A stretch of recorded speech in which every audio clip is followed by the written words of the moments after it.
অনেক পুরনো দিনের কথা। একবার একটি মানুষ প্রতিদিন একটি মরুভূমির রাস্তা দিয়ে নিজের বাড়ি ফিরে যেত। আর ওই মরুভূমির মধ্যে না কোনো গাছ ছিল, না কোনো জল ছিল। আর একদিন যখন ওই লোকটি অনেক বেশি রোদের মধ্যে ওই মরুভূমির উপর দিয়ে যাচ্ছিল, তখন মনে মনে ওই লোকটি বলছিল, এটা কত বাজে একটি জায়গা। এখানে না কোনো রকমের গাছ আছে আর না কোনো জল আছে। আর এখানে গাছ জন্ম নেবেই বা কীভাবে, কারণ এখানে জলের কোনো ব্যবস্থাও নেই। যদি এখানে জল থাকতো তাহলে এখানে কেউ না কেউ অবশ্যই গাছ রোপণ করে দিত।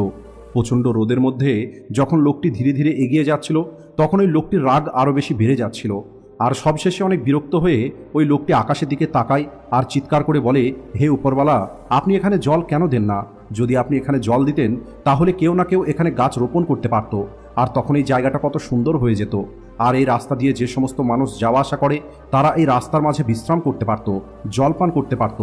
এটা বলে ওই লোকটি বেশ কিছুক্ষণ আকাশের দিকেই তাকিয়ে থাকে, যেন সে উপরওয়ালার উত্তরের অপেক্ষা করছে। আর তখনই একটি চমৎকার হয়। ওই লোকটি যখন আকাশ থেকে চোখ সরিয়ে সামনের দিকে তাকায়, তখন ওই লোকটি তার সামনে বড় একটি জলের কুয়ো দেখতে পায়। লোকটি এই রাস্তা দিয়ে অনেক বছর ধরেই যাতায়াত করে, কিন্তু আজ পর্যন্ত সে কখনোই এই জায়গাতে জলের কুয়ো দেখতে পায়নি।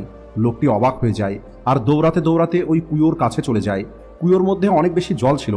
এরপরে ওই লোকটি পুনরায় আরেকবার আকাশের দিকে তাকায় আর উপরওয়ালাকে ধন্যবাদ না দিয়েই বলে, জল তো ঠিক আছে, কিন্তু এখানে গাছ লাগানোর জন্য বীজ রোপণ করতে হবে, আর তার জন্য বীজের প্রয়োজন।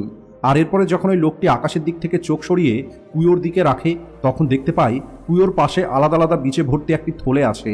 আরও একবার ওই লোকটি তার চোখকে বিশ্বাস করতে পারছিল না। আর এরপরে ওই লোকটি একটু ভয় পেয়ে গিয়ে আকাশের দিকে তাকিয়ে বলে, জল আছে, বীজও আছে, কিন্তু এই জায়গা তো অনেক বেশি শুষ্ক। এই মরুভূমির বালির মধ্যে গাছ কিভাবে তৈরি হবে? আর তখনই ওই লোকটি অনুভব করে যে তার পায়ের নিচের মাটি ধীরে ধীরে মোলায়েম হয়ে যাচ্ছে।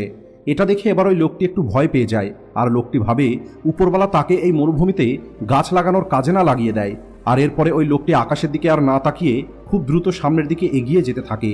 আর কয়েকটি পদক্ষেপ আগে যাওয়ার পরে একটি উড়ে আসা কাগজের টুকরো ওই লোকটির মুখের ওপর এসে পড়ে। ওই কাগজে লেখা ছিল, আমি তোমাকে জল দিয়েছি, বীজ দিয়েছি, শুকনো বালিমাটিকে আমি ভিজিয়ে দিয়েছি। এখন তোমার কাছে সেই সব কিছু আছে যা এই মরুভূমিতে গাছ লাগানোর জন্য প্রয়োজন। এখন সব কিছু তোমার হাতে আছে। যদি তুমি চাও তুমি এখানে গাছ লাগাতে পারো, যাতে এই রাস্তা দিয়ে পরবর্তীতে যারা যাওয়া আসা করবে তারা এখানে বিশ্রাম নিতে পারে ও জল পান করতে পারে। এরপরে ওই লোকটি কয়েক মিনিটের জন্য চিন্তা করে আর পিছন দিকে একবার ফিরে তাকায়, কিন্তু তারপরে জানি না ওই লোকটি কি চিন্তা করলো, সে ওই কাগজটিকে ফেলে দিয়ে মরুভূমির রাস্তা ধরে বাড়ির দিকে এগিয়ে যায়। আর ওই মরুভূমিটা মরুভূমিই রয়ে গেল। বন্ধুরা, এই ছোট্ট গল্প থেকে আমরা এটাই শিখতে পারি, অনেকবার কিছু পরিস্থিতি আমাদের ইচ্ছে মতো না হবার কারণে অন্য মানুষদেরকে দোষ দিই। তখন আমরা খুব সহজেই এটা বলে দিই যে যদি এমনটা হতো তাহলে এটা কেউ না কেউ করে দিত, যদি তেমনটা হতো তাহলে সেটা কেউ না কেউ করে দিত।